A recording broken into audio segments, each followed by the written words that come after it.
Ya.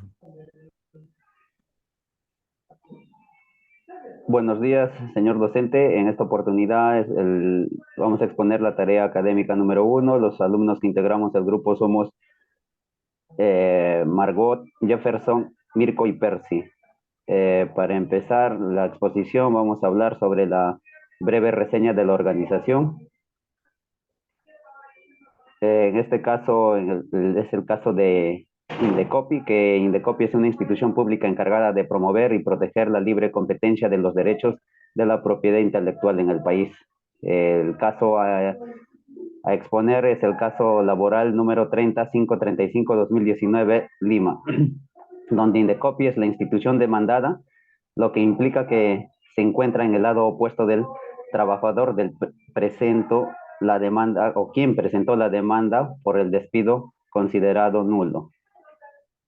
Como requisito número uno encontramos el contexto de la organización, el positivismo o positivismo jurídico, que es una corriente filosófica del área jurídica que se basa en separar y diferenciar los términos de derecho y moral, por considerar que no existe un vínculo entre ambos. Asimismo, los ius positivistas sostienen la tesis radical de la separación, según la cual el derecho debe definirse únicamente con fundamento en su positividad y por ello no existe conexidad conceptual necesaria entre las reglas jurídicas. Kelsen, en una de sus figuras emblemáticas del positivismo jurídico, considera que el derecho y la moral constituyen órdenes sociales distintas y separadas. Asimismo, según Kelsen, el derecho y la moral no pueden diferenciarse por el tipo de comportamiento que prescriben, pues ambas son normas sociales. Ahora vamos a hablar del argumento de la separación conceptual necesario que entre el derecho y la moral. Como primero podemos encontrar la subjetividad. La subjetividad dice, puede considerar que los juicios morales expresan emociones, deseos o apreciaciones particulares y subjetivas del emisor.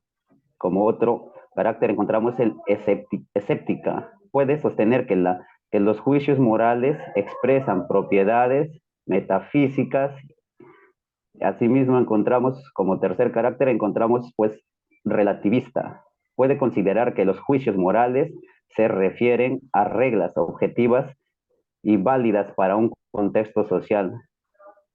Un momento histórico, una doctrina moral conceptuable que no puede ser generalizada. Continúa mi compañero. Bien, continuando con la exposición, voy a hablar sobre el positivismo excluyente de Kelsen. El positivismo jurídico de Kelsen sostiene que el derecho es un sistema de normas creadas por autoridades reconocidas y que su validez en el derecho no depende de la justicia o la moralidad, sino de su origen y su procedimiento de creación. Aplicando esto al caso propuesto, tenemos las normas implicadas. Una de las normas implicadas es el artículo 29 del Decreto Supremo número 003-97-TR, donde establece la nulidad de la despedida por motivo del embarazo o parto de lactancia. Otro, Otra jurisprudencia puede ser el Tribunal Constitucional y la Corte Suprema también respaldan que esta protección a los trabajadores embarazadas estableciendo el despido por motivo de embarazo constituye una discriminación directa por razón del sexo. La posición del Tribunal Constitucional. El Tribunal Constitucional ha sostenido que la notificación previa al embarazo no es exigible para que opere la protección constitucional a la trabajadora embarazada, estableciendo especialmente desde que Perú ratificó el convenio 183 de la OIT. La interpretación del Tribunal Supremo. La Sala Suprema establece una doctrina jurisprudencial que incluye la presunción de que el despido durante el periodo de gestación o dentro de los 90 días posteriores al parto tiene que ser un móvil al embarazo, sin requerir una comunicación formal previa al estado de gestación y el análisis y fallo del caso. el Tribunal Supremo, al aplicar la doctrina jurisprudencial, establece claramente fundada el recurso de casación y revoca la sentencia de vistas, reconociendo que el despido como nulo por infringir el artículo 29 del Decreto Supremo. Continuando, también voy a hablarles sobre el positivismo incluyente o metodológico de Hart. Según Hart, el positivismo jurídico no debe limitarse a considerar simplemente las estructuras y el origen de las normas legales, sino que también debe examinar su relación con otros aspectos del sistema legal, como las instituciones sociales y las normas prácticas legales. En este concepto, aplicándolo al caso propuesto, tenemos las normas jurídicas relevantes. Como ya sabemos, es el Decreto Supremo 003-97, donde está regulado el régimen laboral en Perú. La Constitución política, también están las leyes laborales y precedentes jurisprudenciales, ¿no? Donde se basan al caso propuesto. La interpretación a la luz de la jurisprudencia. El tribunal analiza cómo se ha interpretado la aplicación del inciso E en el artículo 29 del Decreto Supremo en los casos anteriores, tanto a nivel nacional como el internacional. Esto, in- Esto incluye decisiones del Tribunal Constitucional y de la Corte Suprema. Los convenios internacionales por el Estado, ratificados por el Estado. Se hace referencia a la ratificación por parte del Perú en el convenio de 183 de la Organización Internacional del Trabajo, la OIT, sobre la protección de la maternidad. Este convenio establece estándares internacionales para la protección de los trabajadores embarazadas. Y por último, el análisis del caso, ¿no? El tribunal realiza un análisis exhaustivo de las normas jurídicas pertinentes, considerando su texto, su propósito y su contexto histórico. El análisis detallado de las normas jurídicas pertinentes, su interpretación a la luz, su jurisprudencia y los convenios internacionales ratificados en el Estado peruano es fundamental para llegar a a una resolución justa y equitativa del caso propuesto. Ahora voy a dar paso a mi compañero para que continúe con la exposición.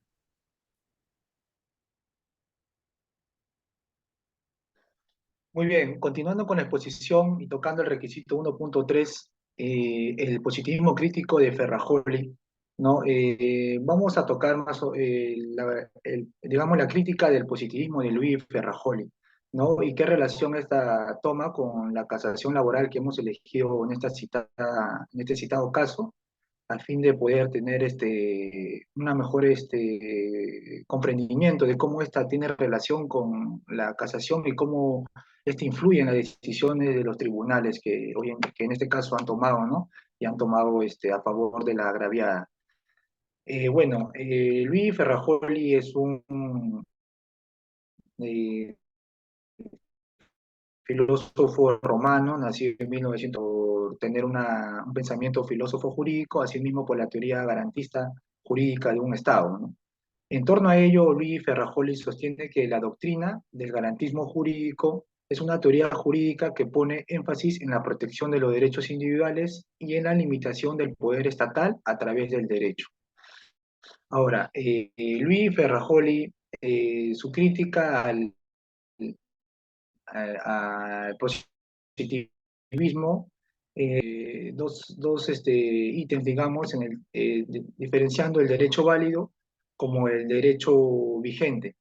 ¿Y qué nos dice de ello? ¿No? Nos indicaba que el derecho vigente es un conjunto de derechos, normas de un Estado o un país, la cual subsume al derecho válido. Y concerniente al derecho válido, indicaba que el derecho válido son principios que una persona, bajo su decisión moral, toma la decisión de cumplir las normas, ¿no? En torno a ello, diríamos que para Luigi Ferrajoli, en casos excluyentes, a veces una persona podría tomar la decisión de no cumplir en un derecho vigente, sino apoyarse o subsumirse más en un derecho válido que concierne a la moralidad y los principios de una persona, ¿no? Eh, Más allá de eso y del positivismo crítico de Ferrajoli, él sostenía unos principios fundamentales que amparaban la protección de los derechos fundamentales de la persona y cómo el Estado intervenía en ella, ¿no? Los principios fundamentales que se enfocaba Luis Ferrajoli son el principio de legalidad, el principio de los derechos fundamentales, el principio de inocencia, el principio de garantías procesales y el control judicial efectivo. Dentro del principio de legalidad, Luis Ferrajoli indicaba que dichas normas deberían ser tipificadas y legalmente amparadas por unas normas jurídicas, ¿no? Un ordenamiento jurídico de un Estado. En consecuente, el principio de protección de los derechos fundamentales sí daba un punto más de apoyo o precisaba más su pensamiento jurídico de Ferrajoli en este principio, el cual sostenía que el Estado debería proteger, ¿no? Proteger y garantizar que se cumplan o se protejan los derechos individuales y fundamentales de una persona. Concerniente al principio de presunción de inocencia, Ferrajoli sostenía que no una persona es inocente hasta que no se le demuestre lo contrario, ¿no? Vale decir, dentro del caso de la investigación, a una persona se le tenía que tomar como inocente hasta que no se le demuestre lo contrario.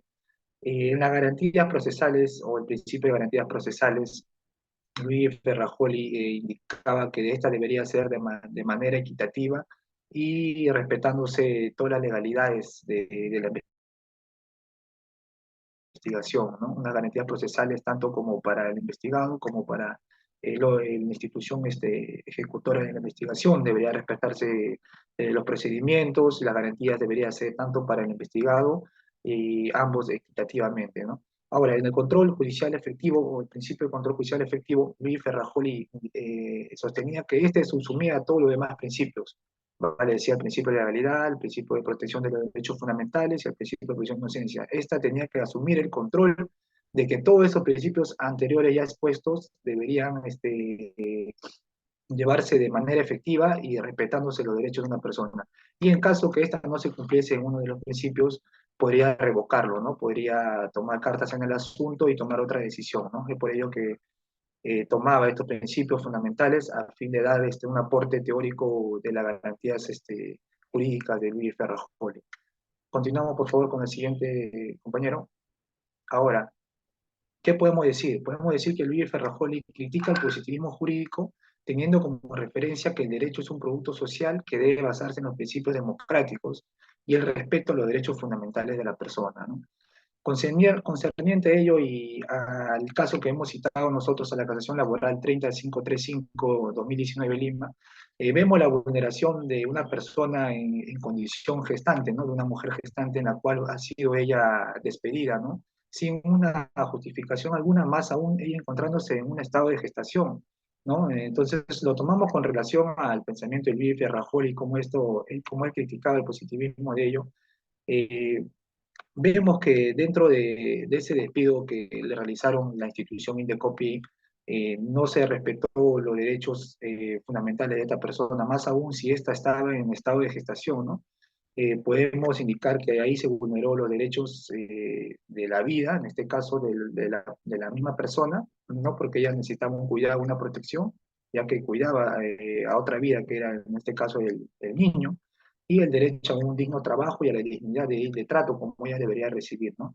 Entonces, concerniente a ello, ¿no? Y bajo estos principios de Ferrajoli, se dio, bueno, la revocación de dicha demanda y salió a favor de la agraviada Kelly Antonia Jara, que dieron por conclusión en dicha casación que retomen, ¿no? Retomen su trabajo, toda vez que no hubo un despido justificado dentro de sus perspectivas de los tribunales constitucionales, basándose a los principios de Ferrajoli.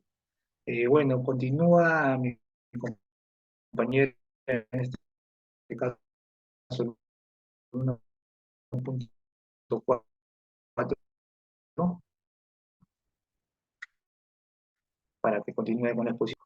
Continuando con la exposición, ¿no?, del requisito 1.4, el cual abarca el tema del realismo jurídico de Ross y su apartamiento del positivismo. En este caso tenemos que esta cuestión trata sobre un trabajo trabajador, ¿no? Que fue despedido bajo circunstancias que se consideraban injustas, ¿no? Y contrarias a sus derechos laborales, como ya vienen explicando mis compañeros, siendo en este caso, ¿no? De que se revisaron, en esta sentencia se revisó las razones del despido, así como las pruebas presentadas y las normativas laborales pertinentes y vigentes, ¿no? Determinando finalmente, ¿no? Que el despido en este caso fue nulo, ordenándose también la reincorporación del trabajador, así como otro tipo de compensaciones, ¿no? Asimismo, haciendo un análisis, ¿no? Ya más profundo desde el realismo jurídico de Ross, podemos, digamos, establecer que desde la perspectiva realista del derecho, Ross es uno de los principales exponentes del realismo jurídico escandinavo, ¿no? El cual sostiene que el derecho debe ser que también en función de estas normas deben ser aplicadas y percibidas en la práctica. Por lo que desde esta perspectiva, la decisión judicial debe de los efectos reales y sociales de las normas. En ese sentido, ¿no? En esta sentencia no solo se limitó a interpretar las normas laborales de manera estricta, sino que también se consideró en este caso el impacto real del despido en la vida del trabajador, ¿no?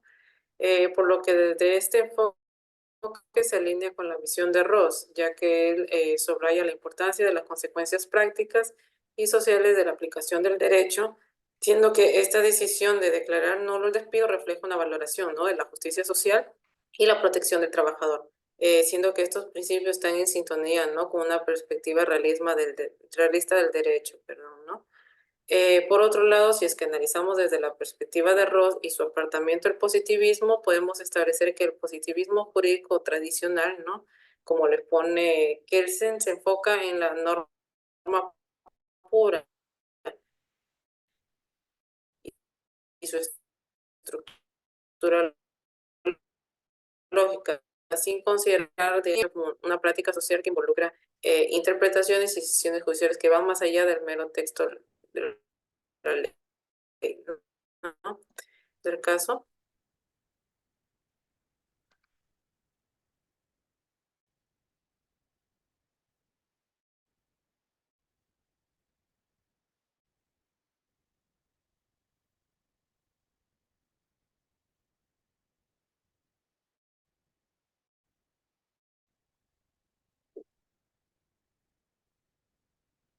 En cuanto a las conclusiones, tenemos que desde el punto de vista del realismo jurídico Ross, ¿no? Esta sentencia se alinea con la idea de que el derecho debe ser interpretado y aplicado considerando los efectos prácticos y sociales, ¿no? También desde la perspectiva de Luigi Ferrajoli, en torno a la crítica del positivismo, argumenta que el derecho válido es subconjunto del derecho vigente donde el individuo tiene el derecho y la obligación también de desobedecer las normas jurídicas que no cumplen con los criterios morales, ¿no? También el contraste entre el positivismo excluyente de Kelsen y el positivismo incluyente de Hart ilustra la diversidad de enfoques dentro de la teoría del derecho. Y por último, el positivismo excluyente de Kelsen, al centrarse en la estructura y el origen de las normas legales, enfatiza, ¿no? Lo que es la separación entre el derecho y la moral, mientras que el positivismo incluyente de Hart reconoce la influencia de factores morales y sociales en la comprensión del derecho. Siguiente, por favor.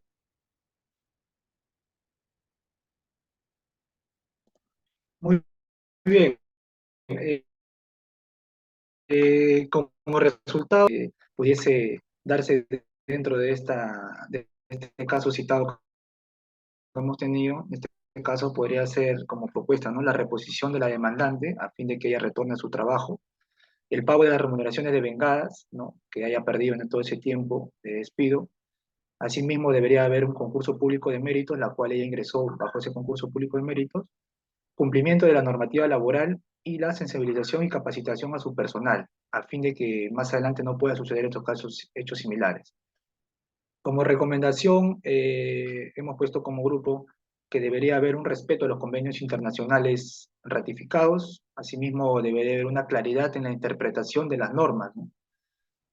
De igual forma, el desarrollo de la doctrina jurisdiccional y la promoción de la igualdad de género. Esta debe ser de manera enfocada desde ya de un punto de vista de ahora, porque vemos que claramente se están vulnerando bastantes derechos en torno a estos tipos de casos que hemos citado.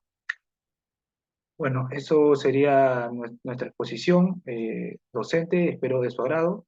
Muy buenos días.